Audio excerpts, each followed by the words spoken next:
Yeah, that's the next job, to actually fit this. So that new wide angle is actually second hand, bought at the farm sale cheap. So right, to actually fit into this now is not so simple. So these pipes inside here actually square. So, you know, like a box section, like the square. So we're no good to the modern ones which are like a lemon, like that shape. So pipes here. So to get around that, there's a special joint here that bolts onto the flywheel. So there's a universal joint inside here, you know, across. So we'll dismantle it here. We'll dismantle the other side of that shaft there and put it back together here. So we'll change out all this and keeping the original sort of bit that goes on flywheeling.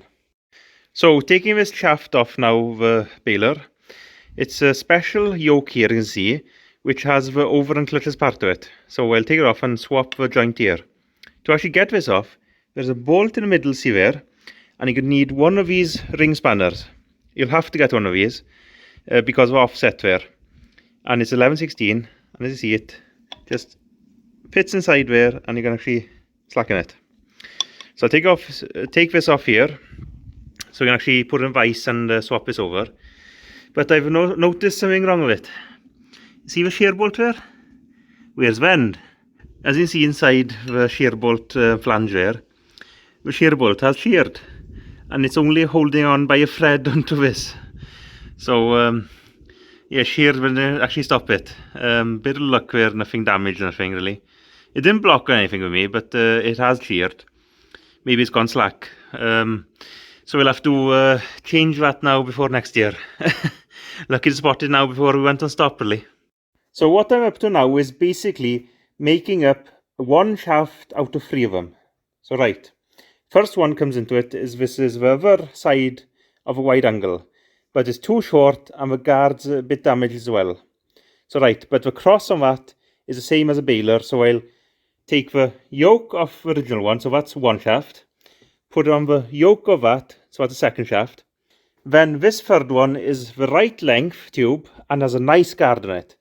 But this yoke here is narrower. So the cross here is actually a different one, narrower one. So this is no good. So we'll have to take the guard off this, knock the roll pin out, take the tubing off this and put it on that to put that on that. If that makes sense. So time to make one shaft out of 3. Shame we didn't make this a bigger yoke and joint. You could have just skipped this part and just changed these two. What sort of tight-fisted person would do penny pinching like this, you know, using a much smaller joint and much smaller yokes, when this slightly bigger one is more standard and not much money? You know, what sort of, you know, real penny pincher would be messing about with, you know, something like that, you know? It's like looking in a mirror.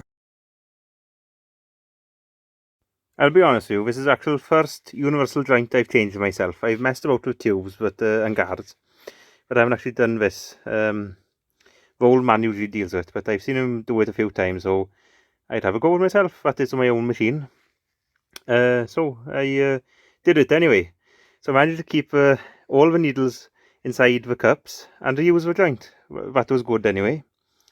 So yeah. So really we use a socket to sort of press it over every which way, and you carefully get them out.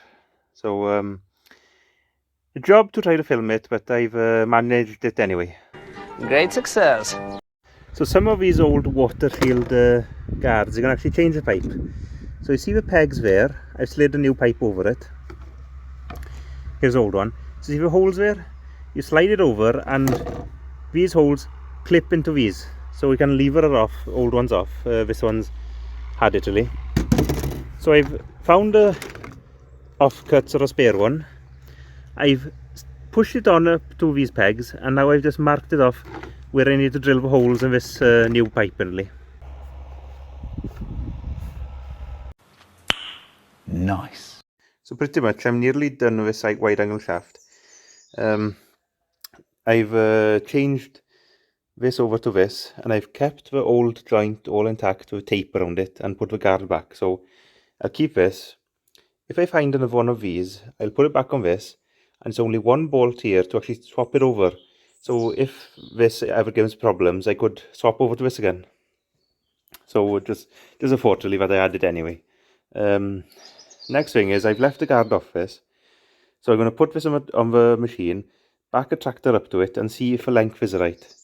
So what's it done for now? This is the guard that came with the shaft. Ideally I need the proper wide angle guard that covers it, but we'll have a look now over winter if something comes up in a farm sale or marketplace, whatever. I'll get something better now before next year. So thank you for watching, and that's it from me for now.